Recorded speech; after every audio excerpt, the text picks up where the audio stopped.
Diffusion policy can tackle real-world robotic tasks with good generalizability. However, it has several limitations.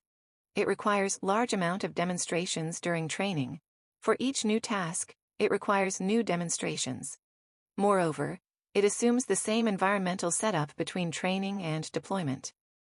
In practice, we may have certain environmental constraints such as avoiding undesired area, or additional preference, such as better alignment during box stacking.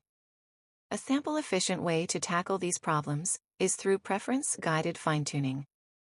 The process starts with a pre-trained diffusion policy to get a reward representing task-specific preference. During reward learning, it collects multiple trajectories by rolling out the pre-trained policy, and then randomly sample pairs of states from these trajectories.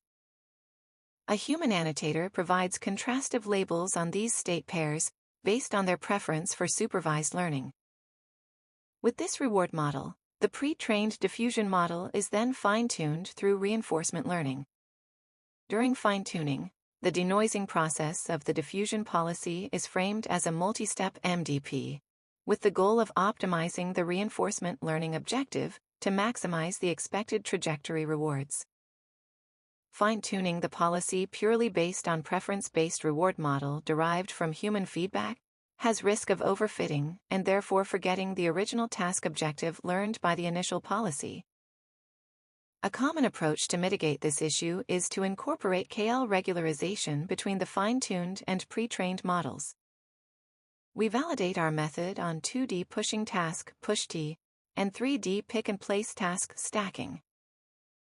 We introduce an additional constraint ensuring the end effector does not enter an undesirable area for push-T, and 2 additional preferences on minimizing the horizontal displacement and reducing the misalignment angle between 2 blocks for stacking.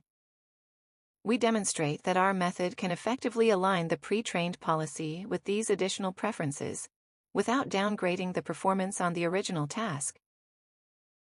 We also explore the effect of KL regularization on policy behavior and policy performance.